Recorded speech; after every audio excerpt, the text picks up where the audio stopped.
जय श्री कृष्णा दोस्तों। अभी तक हमने भगवान विष्णु के 8 अवतारों के बारे में जाना है। अगर आपने अभी तक वो वीडियो नहीं देखी है तो चैनल पर जाकर आप वो सारी वीडियो देख सकते हैं। आज के इस वीडियो में हम भगवान विष्णु के 9वें अवतार और कलयुग के प्रथम अवतार गौतम बुद्ध के बारे में जानेंगे। वीडियो में आगे बढ़ने से पहले अगर आप सनातन धर्म से प्यार करते हैं तो वीडियो के कमेंट में जय श्री कृष्ण जरूर लिखें। सनातन धर्म ग्रंथों के अनुसार गौतम बुद्ध भगवान विष्णु के 9वें अवतार माने जाते हैं। कलयुग में भगवान विष्णु का ये पहला अवतार माना जाता है। कलयुग में भगवान विष्णु का दूसरा और अंतिम अवतार कल्कि अवतार होना है, जो कलयुग के अंत में होगा। तो आइए जानते हैं भगवान विष्णु के 9वें अवतार भगवान बुद्ध के विषय में विस्तार से। माना जाता है कि गौतम बुद्ध का जन्म 563 ईसा पूर्व में कपिलवस्तु के लुम्बिनी में हुआ था। इनके बचपन का नाम सिद्धार्थ था। सिद्धार्थ बचपन से ही अत्यंत करुण हृदय वाले थे। वे किसी का भी दुख नहीं देख सकते थे। इनके पिता का नाम शुद्धोधन था, जो एक राजा थे और शाक्य वंश के नेता भी थे। इनकी माता का नाम रानी माया था, जो कोलिया गणराज्य की राजकुमारी थी। भगवान बुद्ध के जन्म के कुछ दिनों बाद ही इनकी माता का निधन हो गया था। जब ज्योतिषी ने बचपन में बुद्ध की हस्तरेखा देखी तो उन्होंने पहले ही बता दिया था कि गौतम या तो एक चक्रवर्ती सम्राट बनेगा या संसार की मोह माया से निकलकर वैरागी बन जाएगा। गौतम के पिता नहीं चाहते थे कि उनका पुत्र वैरागी बन जाए, इसलिए उन्होंने गौतम को कभी दुख के दर्शन नहीं होने दिए। अपनी किशोर अवस्था में जब बुद्ध अपने पिता की आज्ञा से राज्य भ्रमण को निकले तो सबने फूल बरसाकर इनका स्वागत किया। रास्ते में गौतम सिद्धार्थ की दृष्टि एक वृद्ध व्यक्ति पर पड़ी। उसकी कमर झुकी हुई, आंखें धसी हुई और शरीर के सारे बाल सफेद थे। वह कठिनाई से कांपते हुए चल रहा था। सिद्धार्थ ने अपने साथी से पूछा, ये कैसा व्यक्ति है? सारथी ने उत्तर दिया, कुमार, ये अति वृद्ध है। ये कभी आपके जैसा था, पर आयु ने इसे इस अवस्था में पहुंचा दिया है। सिद्धार्थ ने पूछा, क्या हम भी कभी ऐसे हो जाएंगे?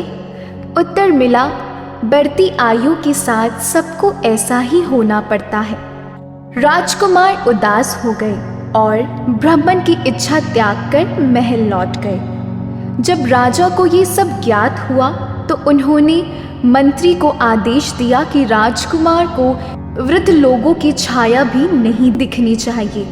जब पुनः एक दिन भ्रमण की इच्छा से राजकुमार रथ पर सवार होकर निकले तो अचानक मार्ग में उन्हें एक ऐसा व्यक्ति दिखाई दिया जो दोनों हाथ भूमि पर टेक कर पीड़ा से करहा रहा था। राजकुमार ने रथ रोककर सारथी से पूछा, ये कैसा पुरुष है? सारथी बोला, ये रोग से ग्रसित होकर कष्ट झेल रहा है। यह तो प्रत्येक शरीर का धर्म है। तब राजकुमार ने कहा, क्या इसके कष्ट को कोई बांट नहीं सकता? सारथी ने कहा, नहीं कुमार, ये वेदना उसे ही सहनी पड़ेगी। इसे कोई दूसरा बांट नहीं सकता। सिद्धार्थ के मुखमंडल पर पसीना छलक आया और वह दुखी होकर राजमहल लौट आए। जब राजा को सारी बातों की जानकारी हुई तो उन्होंने मंत्री को आदेश दिया कि राजमहल के समय 1.25 योजन तक वृद्ध या रोगी प्रवेश ना कर पाए। लेकिन बुद्ध ने जो देखा उसे भूलना उनके लिए आसान नहीं था। उन्हें लगा कि जब संसार में इतने कष्ट है तो इस कष्ट का निवारण भी अवश्य होगा।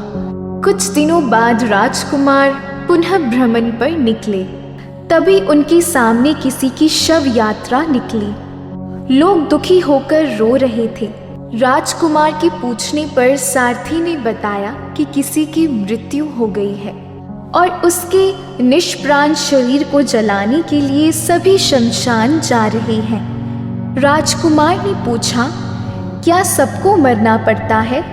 सारथी ने उत्तर दिया, ये संसार का नियम है कि जो जन्म लेता है वह मरता अवश्य है और फिर उसे जला दिया जाता है। ये देखकर राजकुमार व्याकुल होकर घर लौट गए और मन ही मन इन प्रश्नों का निदान ढूंढने लगे। वे सोचने लगे कि संसार में दुख ही दुख है, दुख है तो उसका कारण है और कारण है तो इसका निवारण भी अवश्य होगा। मुझे निवारण की तलाश करनी है। पिता ने इनकी मनोदशा पढ़कर वैराग्य को रोकने के लिए इनका विवाह कर दिया। कुछ समय पश्चात इन्हें एक पुत्र भी हुआ जिसका नाम राहुल था, लेकिन संसार की नश्वरता इनके हृदय में चुपती रही। अतः एक रात्रि इन्होंने पत्नी यशोधरा और नवजात पुत्र राहुल को छोड़कर राज वैभव को त्याग कर जंगल चले गए। जंगल में वर्षों की कठोर साधना के पश्चात बोध गया में बोधि वृक्ष के नीचे उन्हें ज्ञान की प्राप्ति हुई और वे सिद्धार्थ गौतम से भगवान बुद्ध बन गए। बुद्ध को शाक्य मुनि के रूप में भी जाना जाता है। 7 हफ्तों तक उन्होंने मुक्ति की स्वतंत्रता और शांति का आनंद लिया।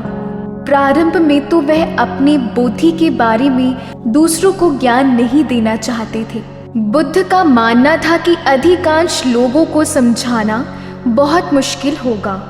मान्यता है कि बुद्ध को स्वयं ब्रह्मा जी ने अपने ज्ञान को लोगों तक पहुंचाने का आग्रह किया था। फिर वह इस पर सहमत हो गए। इस तरह उन्होंने अपना पहला धर्मोपदेश उत्तर प्रदेश के वाराणसी के पास सारनाथ में सबसे पहले अपने मित्रों को दिया था। जय श्री कृष्णा दोस्तों।